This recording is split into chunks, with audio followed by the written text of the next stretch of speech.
Assalamualaikum warahmatullahi wabarakatuh. Baiklah, kami dari kelompok 7 akan mempresentasikan hasil tugas kami yang berjudul Perubahan dan Inovasi Organisasi. Sebelum itu, saya akan memperkenalkan anggota kelompok 7, yaitu 1. Clarissa Amanda, NIM 20042090. 2. Dianatul Munawarah, NIM 20042092. 3. Ahmad Lutfi, NIM 20042179. 4. Aulia Anissa Fitriani, NIM 20042190. 5. Ofer Nur Hasanah, NIM 20042254. 6. Windy Kurnia Putri, NIM 20042297. Baiklah, langsung aja kami mulai presentasi kami yang akan dibacakan oleh Clarissa Amanda.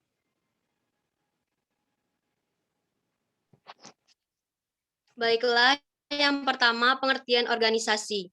Kata organisasi berasal dari bahasa Yunani organon yang artinya alat atau instrumen. Organisasi sebagai sebuah sistem yang mengkoordinasikan secara sadar kegiatan-kegiatan yang dilakukan oleh dua orang atau lebih menurut Barnard. Organisasi adalah sebuah alat yang digunakan oleh manusia untuk mengkoordinasikan kegiatan-kegiatannya untuk mencapai tujuan atau nilai-nilai yang diinginkan. Organisasi adalah jawaban dan alat untuk memuaskan kebutuhan manusia, menurut Jones. Yang ketiga, organisasi sebagai kesatuan yang kemungkinan masyarakat mencapai suatu tujuan yang tidak dapat dicapai individu atau secara perorangan. Dapat disimpulkan bahwa organisasi merupakan yang pertama, alat untuk mencapai tujuan, yang kedua, alat untuk mengorganisasikan sumber daya, yang ketiga, memiliki batas yang relatif dapat diidentifikasi, yang keempat, sebagai sistem sosial sehingga dapat berperilaku, yang kelima, dikoordinasikan secara sadar, yang keenam, melibatkan lebih dari satu orang.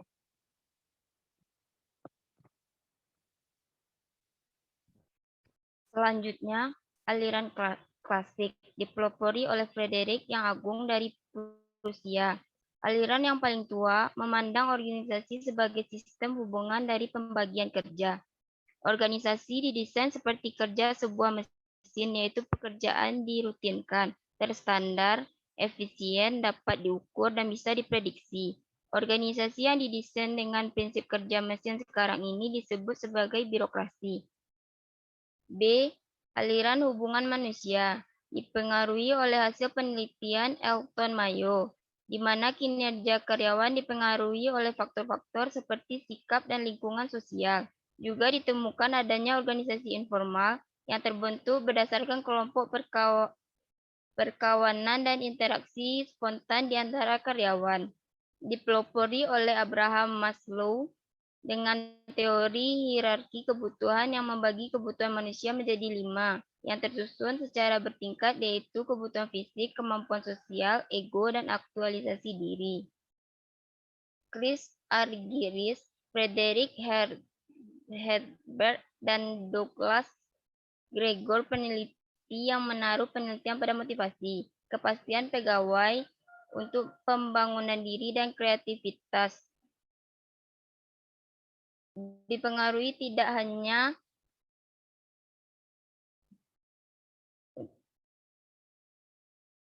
struktur birokrasi. C. Aliran sistem, dipelopori oleh Ludwig von Bertalanffy, General System Theory. Pendekatan sistem berfokus pada A. Menekankan pentingnya lingkungan di mana organisasi tersebut hidup. B. Organisasi terdiri dari subsistem dan berusaha mensejajarkan sistem yang berbeda, mengidentifikasikan dan menghilangkan faktor-faktor dari potensial menimbulkan disfungsi. D. Aliran kontingensi, organisasi sebagai sistem terbuka, bahwa organisasi yang efektif adalah organisasi yang mampu menyeimbangkan kondisi internalnya dengan kondisi lingkungan. 2. Perubahan organisasi. Sejak berkembangnya aliran hubungan manusia sampai dengan aliran sistem dan kontingensi,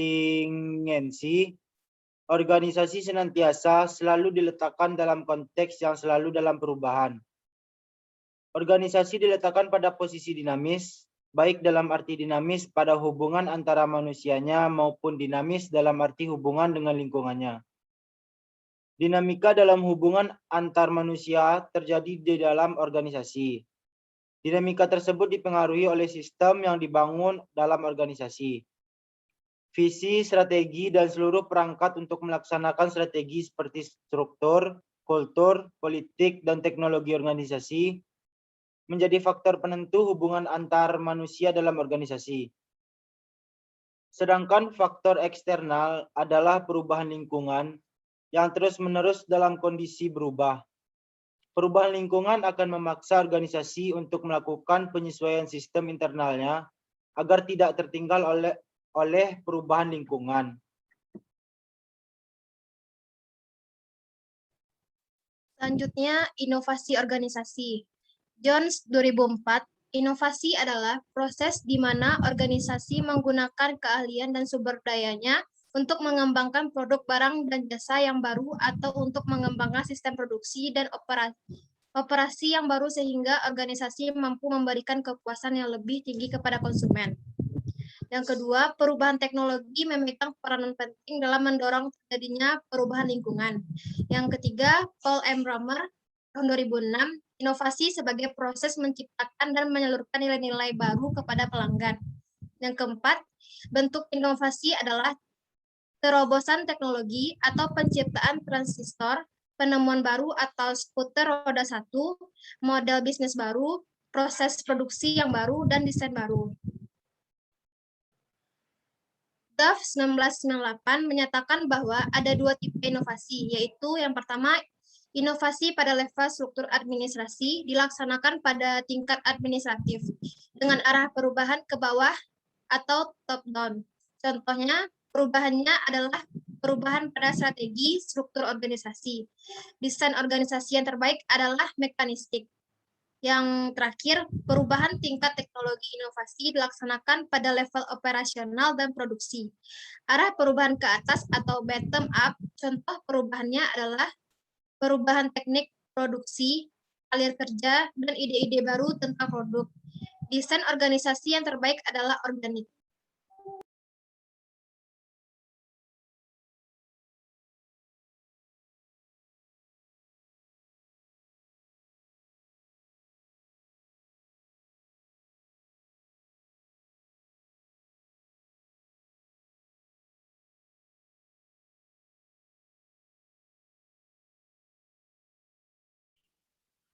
Kemudian faktor internal organisasi meliputi yang pertama visi dan misi strategi organisasi. Visi dan misi merupakan elemen pengarah bagi organisasi. Dalam visi organisasi dituliskan tentang hal-hal yang berkaitan dengan kondisi organisasi ke depan yang dibayangkan harus terjadi.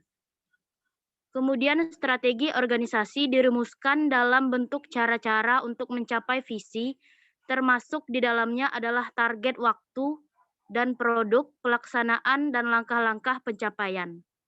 Yang kedua, sumber daya manusia.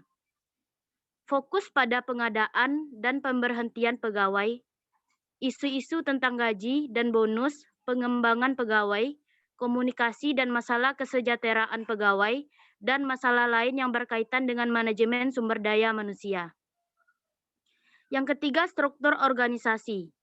Pembagian kerja yang terdiri dari unit-unit yang terspesialisasi, mekanisme koordinasi, komunikasi, pertanggungjawaban dalam melaksanakan strategi organisasi.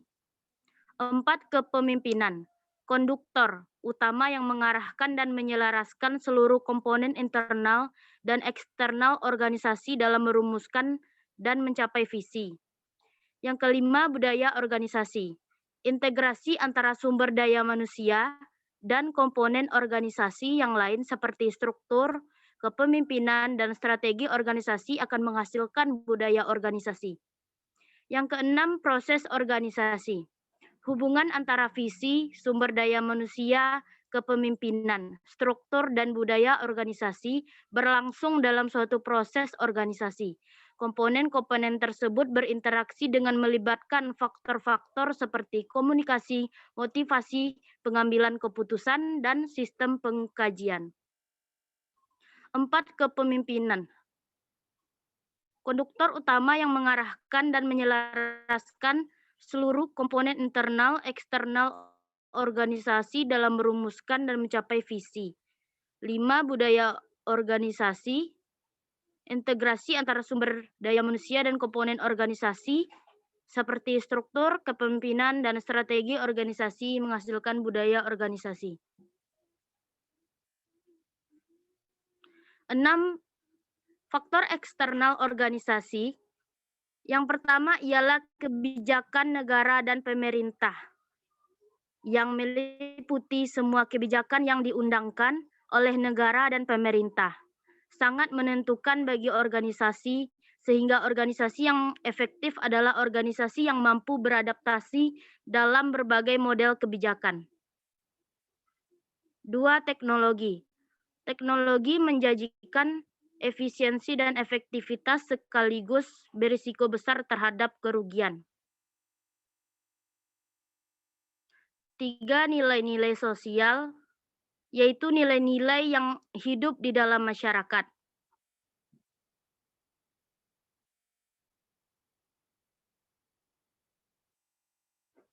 4. Kebutuhan pelanggan. Menciptakan kesesuaian antara penyediaan bentuk dan jenis pelayanan atau produk dengan kebutuhan pelanggan atau masyarakat. Yang kelima, kompetisi. Akan mendorong seluruh komponen organisasi untuk bekerja secara efektif dan efisien sehingga mampu menghasilkan produk yang lebih murah, lebih baik, dan lebih cepat pemerolehannya.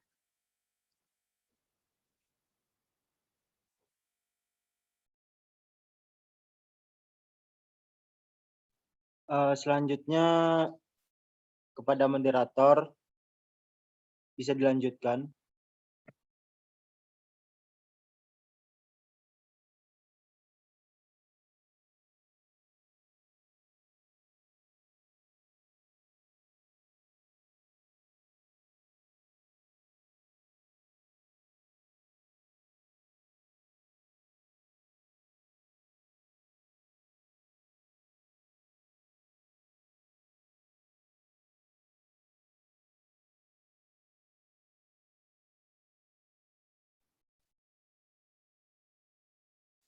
Pada moderator bisa untuk menutup presentasi.